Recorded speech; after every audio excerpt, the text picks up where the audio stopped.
ngayong araw, pagkatapos mismo ng araw na pagsilang ng ating Panginoong Hesus, ipinagdiriwang natin ang kapistahan ni San Esteban, ng unang martir ng simbahan. Parang kakaiba, mula sa awit ng mga anghel patungo sa sigaw ng galit ng mga tao, at mula sa sabsaban patungo sa pagbato hanggang sa kamatayan ni San Esteban. Ngunit malalim ang kahulugan nito. Ipinapakita sa atin ng simbahan na ang pagsilang ni Kristo ay hindi huwalay sa krus. At ang tunay na pag-ibig ay handang mag-alay ng sariling buhay. Hindi siya apostol, hindi siya pari, kundi isang lingkod ng pamayanan. Ngunit dahil sa kanyang katapatan sa katotohanan at tapang na ipahayag si Kristo, siya ay inusig at hinatulan. Sa harap ng kamatayan, hindi galit ang lumabas sa kanyang bibig, kundi panalangin. At ang sabi, Panginoon, huwag niyo silang panagutin sa kasalanang ito. Ito ang pinakamalinaw na tanda na Espiritu ni Kristo ay nananahan sa Kanya. Napakahalaga nito dahil madalas iniisip natin na ang Pasko ay puro saya, regalo at kapayapaan. Totoo ito, ngunit ipinapaalala rin sa atin ni San Esteban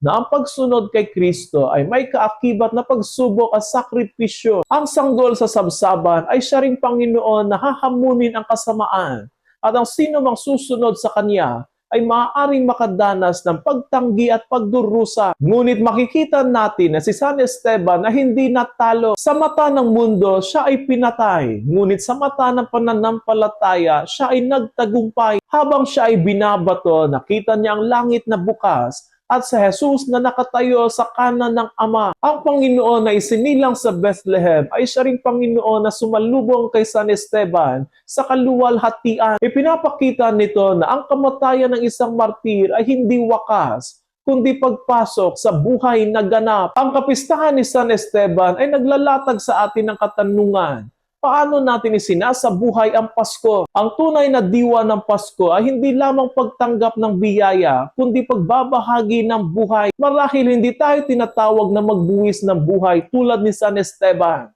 Ngunit tinatawag tayo na maging martir sa mga maliliit na bagay at paraan sa ating pang-araw-araw na buhay at sa ating pagtrato sa karamihan. Naway turuan tayo ni San Esteban na magmahal tulad ni Kristo.